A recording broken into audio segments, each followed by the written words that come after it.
Alors, les pré-réservations de la Ioniq 5 sont maintenant ouvertes.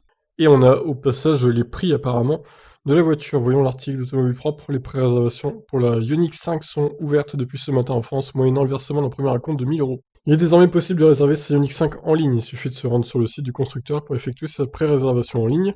Pour le lancement de son nouveau modèle, Hyundai propose une série limitée. Baptisée Ioniq 5 Project 45, elle repose sur une configuration avec le plus haut niveau d'équipement. Celui-ci comprend non seulement le toit avec panneaux solaires, mais aussi l'affichage tête haute à réalité augmentée. Ça, c'est pas mal, les panneaux solaires. Je suis pas sûr que ça fasse gagner beaucoup de kilomètres, mais bon, sûrement en prendre. De surcroît, le Project 45 est doté de la motorisation la plus performante, reposant sur la batterie de grande capacité. La Ioniq 5 Project 45 réalisera le 0 à 100 en 5 secondes 2. Son autonomie est de 460 km. Ça, c'est un peu décevant, pour le coup, mais bon. Pas terrible, hein, l'autonomie, quand même. On s'attendait à mieux. Pour effectuer une pré-réservation en ligne, il suffit de configurer la teinte de la carrosserie ainsi que l'ambiance intérieure. La Ioniq 5 propose 4 teintes digitales Teal Green, Gravity Gold, Atlas White et Phantom Black. Pour l'intérieur, 2 ambiances sont dispo, Light Grey, en Dark Teal ou Black tout simplement. Une fois la config effectuée, il reste à choisir son concessionnaire puis à s'inscrire et à verser un acompte de 1000 euros par PayPal ou carte bancaire. Au final, le prix de la Ioniq 5 Project 45 est de 55 900 euros avant déduction du bonus écologique de 3000 euros. Putain, c'est cher quand même, hein. Le prix final est de 52 900 euros, bonus déduit.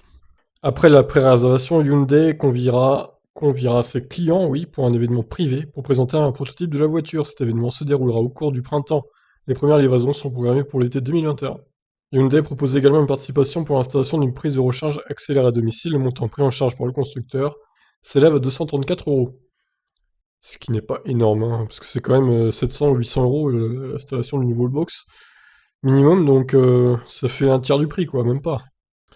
Ils auraient pu faire un petit effort sur ce point-là. Alors, on va aller voir sur le site Hyundai, tiens. Rejoindre la liste d'attente.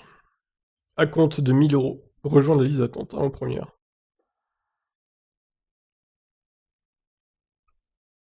Soyez les premiers, offre de lancement unique, expérience exclusive. Alors, les couleurs. Oups, j'ai pas cliqué où il fallait. Alors, Phantom Black, ça c'est Phantom Black. Atlas White. Bon, c'est blanc, quoi, hein. Digital Teal Green. Ça, je saurais pas dire ce que c'est comme couleur. Bleu-gris, peut-être? C'est pas mal, j'aime bien la couleur. C'est original. Et Gravity Gold. Ah bah, pareil, hein, Gravity Gold, c'est plus blanc-gris qu'autre chose. Les couleurs sont un peu fadasses, on va pas se mentir. Il y a que celle-là qui ressort du lot, je trouve, et puis la noire, bon bah le noir c'est classique. Mais bon, c'est pas un choix de couleur terrible, je trouve. Alors, ouverture des pré-réservations le 25 février. Disponible au printemps, un événement privé pour découvrir Unix 5 en vrai. Finalisation de la commande au printemps 2021. Été 2021, le futur de la mobilité est arrivé. Bonne route. D'accord. Ok, ok. Bon. Alors, j'ai cliqué sur rejoindre la liste d'attente. Donc, je fais genre, je commande.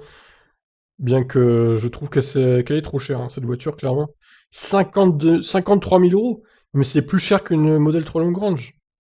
Alors certes, il y a des bons points, hein, la Unix 5, je dis pas le contraire. Mais quand même, c'est cher, je trouve, hein.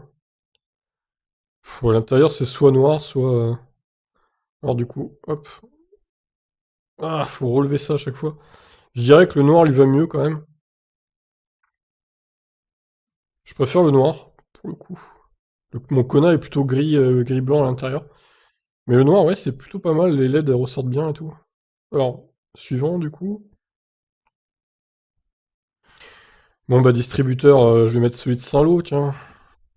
Puisque c'est le plus proche de chez moi. Bon, si ça veut bien. 50... non, c'est pas ça. Comment ça se fait qu'on trouve pas là? Autoriser la localisation. Bon bah ça marche pas, hein, donc c'est très bien, on peut pas trouver de distributeur. Je peux pas mettre Caen, je peux pas mettre Saint-Lô. Bref, de toute façon on a compris l'idée. Après donc, mention légale, confirmer la réservation pour le paiement de 1000 euros d'acompte. Donc voilà pour cette Unix 5. Donc vous voyez deux choix de couleurs à l'intérieur, puis quatre choix de couleurs extérieures. Des choix un peu fadas selon moi. Si je devais prendre cette voiture, je prendrais sûrement cette couleur-là, qui sort un peu du lot. Mais bon, c'est pas la folie. Après voilà, 52 990 € quand même. C'est cher, c'est très très cher pour la série limitée Project 45.